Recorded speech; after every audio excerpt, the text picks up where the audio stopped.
미디어 오늘 정상근 기자가 뉴스 속의 뉴스를 짚어드립니다. 정상근 기자의 오늘 미디어.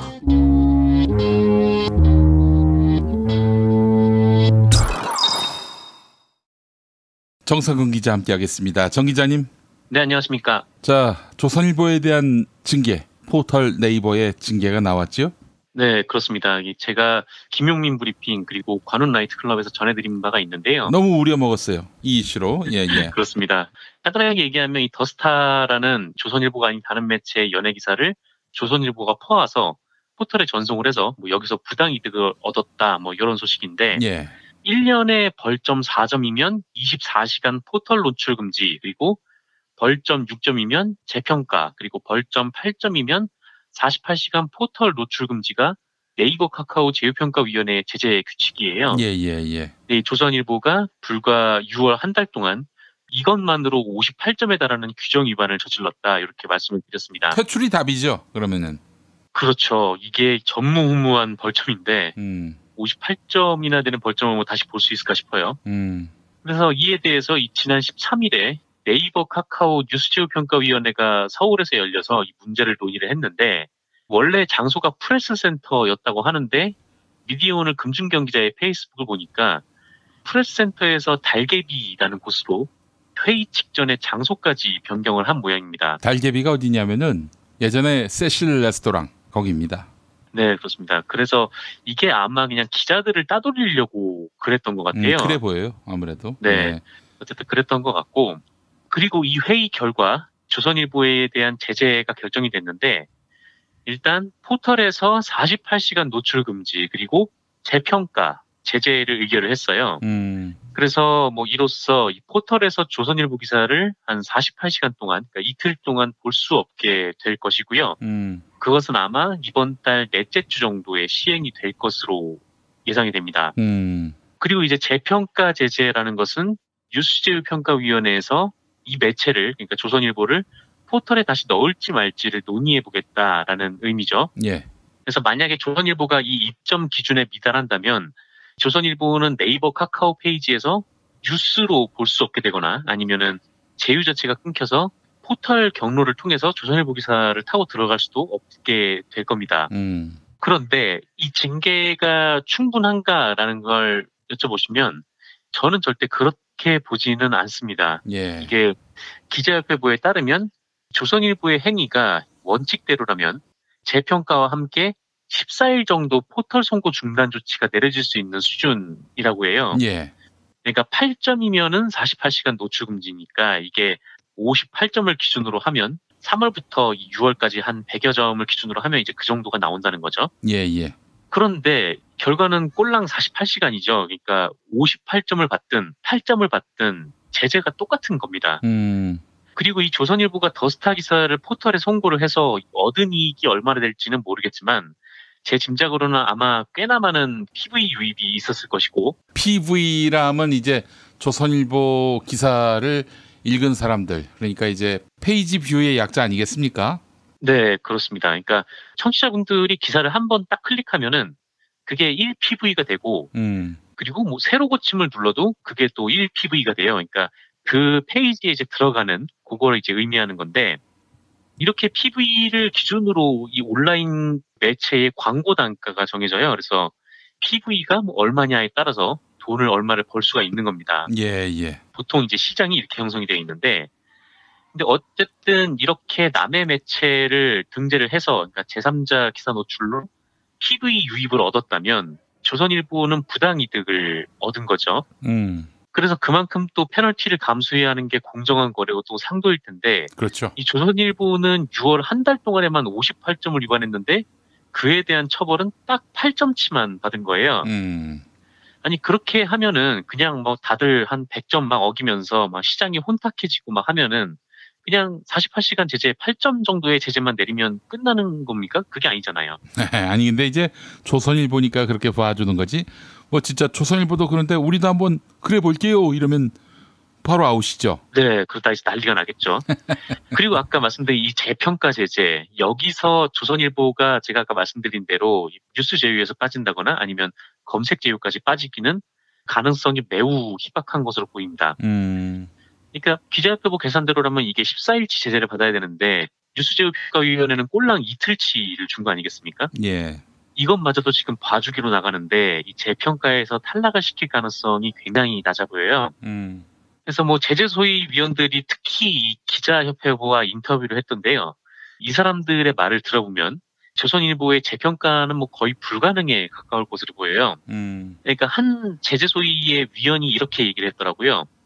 조선일보의 행위가 정상 참작의 요소가 있어 위원들끼리 논의를 했고 표결을 통해서 이 정도 제재가 적당하다고 판단했다라는 거예요. 정상 참작의 여지는 뭡니까?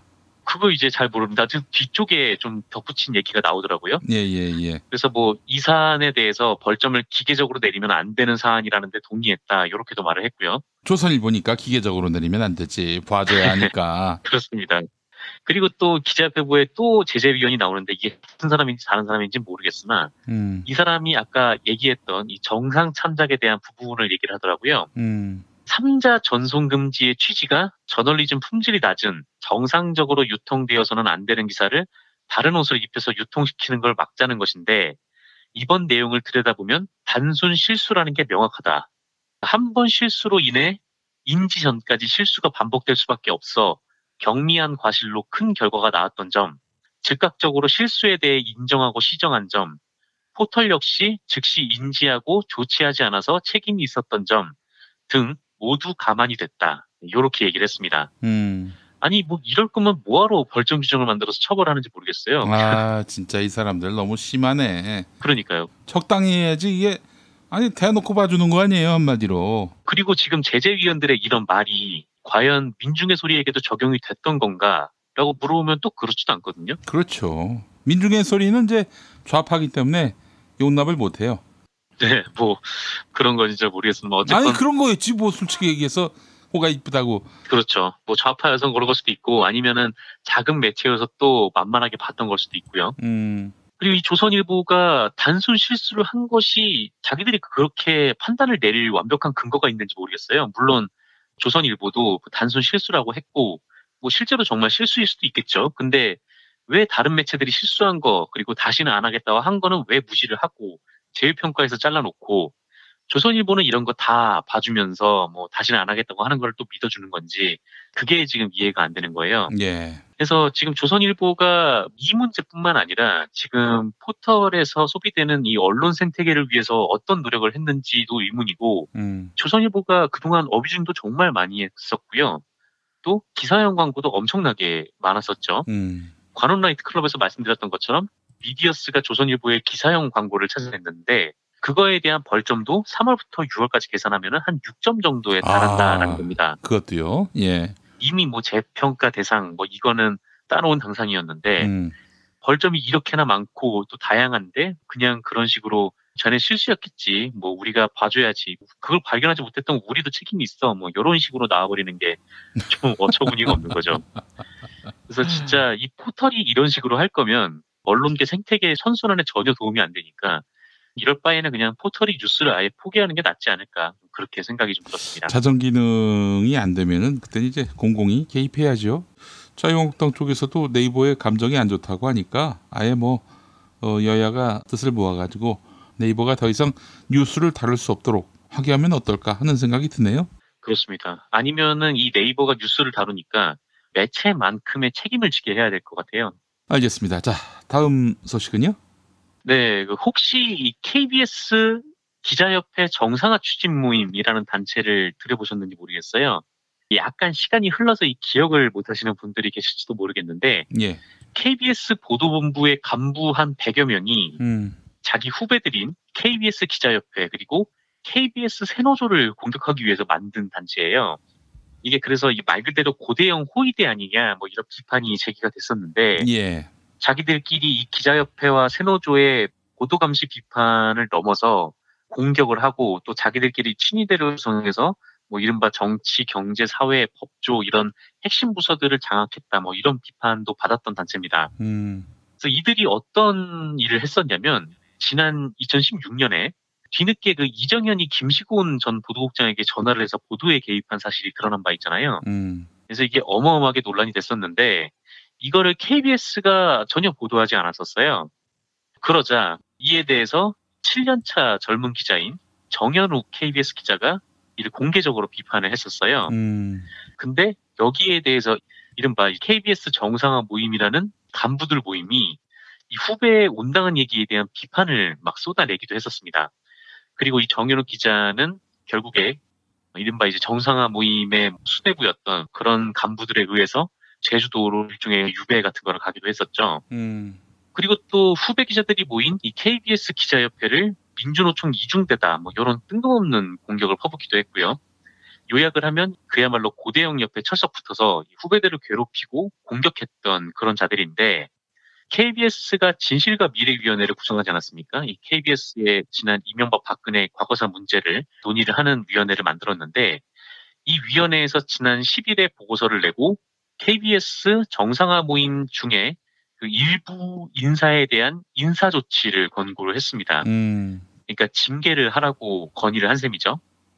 대상이 누구냐면 정상화 모임의 주축이었던 정지환 전 KBS 보도국장 그리고 박영환 전 취재주간 그리고 장한식 전 편집주간 강석훈 전 국제주간 등입니다. 거의 뭐 보도국의 핵심 간부들이었죠. 그래서 이 사람들이 취업규칙 4조 성실 의무를 위반했다라고 판단해서 인사조치를 권고하기로 한 거예요. 그러니까 이 성실 의무 위반이라는 것은 KBS 구성원들은 제작 자율성을 보장하기 위한 편성 규약을 준수할 의무가 있고 또 편성 규약상 기자협회장이 제작 실무자를 대변해서 의견 개진을 할 수 있도록 돼 있는데 정상화 모임이 이를 강압적으로 방해하면서 규약 준수 의무를 저버렸다라는 것입니다. 그러니까 아까 말씀드렸던 이 정현욱 기자가 제주방송총국으로 쫓겨났던 것이 대표적인 것이고 이런 식으로 강압을 동원해서 자사 기자들이 자사 보도를 비판할 수 없도록 분위기를 만들어버린 것에 대해서 책임을 지라는 거죠.